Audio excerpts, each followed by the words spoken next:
not. 26/11 was not funny. Islam terrorist is not funny. Being a Muslim in this country and facing all of this every day is not funny.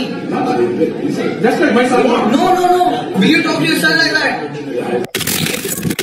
ये जो video आपने अभी देखा, ये एक classroom का video है जहां पर एक मुसलमान स्टूडेंट अपने टीचर पे भड़क रहा है और टीचर उसे सॉरी बोलते हुए समझाने की कोशिश कर रहे हैं। आइए जानते हैं जिम्मेदार कौन के इस एपिसोड में कि आखिर ये पूरा मामला क्या है। नमस्कार, मैं हूं श्रद्धा राय और आप देख रहे हैं द चाणक्य पे जिम्मेदार कौन। कर्नाटका की मणिपुर यूनिवर्सिटी के एक लेक्चर के दौरान एक शिक्षक क्लास के सामने मुसलमानों को आतंकवादी कह के संबोधित कर देता है। ये सुनते ही एक मुसलमान स्टूडेंट भरी क्लास में टीचर पे भड़क जाता है। जैसे ही स्टूडेंट भड़कता है तो टीचर उसे सफाई में कहते हैं कि वो उससे मजाक कर रहे थे।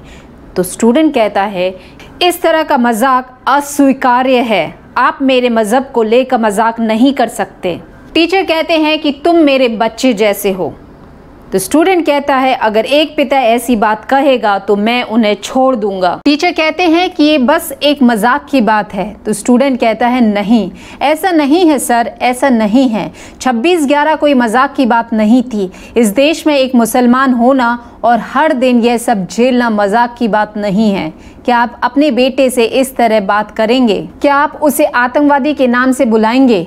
आप मुझे इस तरह कैसे बुला सकते हैं? इतने सारे लोगों के सामने, पूरी क्लास के सामने आप एक पेशेवर हैं और आप पढ़ा रहे हैं। इस पे शिक्षक कहते हैं सॉरी और जवाब में छात्र कहता है कि आपके सॉरी बोलने से आपकी सोच में बदलाव नहीं हो सकता। उस टीचर की इस बात पे कतई सहमत नहीं हुआ जा सकता है, क्योंकि एक शिक्षक ही देश के युवाओं को उस स्तर पे ले जाता है जहां पर देश की पहचान बनती है या फिर बर्बाद हो जाती है। पर Bharat, America, Russia, England, Australia जैसे देश जहां सदा से ही दूसरे धर्मों को पनपने की पूरी आजादी दी गई, पर अचानक ऐसा क्या हो गया कि मुसलमानों को सिर्फ आतंकवाद से जोड़ा जाने लगा और उन्हें संदेह की दृष्टि से देखा जाने लगा।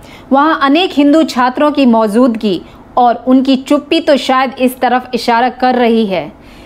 लेकिन आखिर इसका जिम्मेदार कौन है? मोदी सरकार और आरएसएस को दोष दे के पल्ला झाड़ा जा सकता है, पर पूरी दुनिया गलत हो और सिर्फ एक पक्ष सही हो, ये तो नहीं हो सकता। शायद अब समय आ चुका है कि समझदार मुसलमान इस बात को स्वीकार करें और अपने धर्म के अंदर फैले कट्टरपंथी लोगों की एक सीमा को तय करें।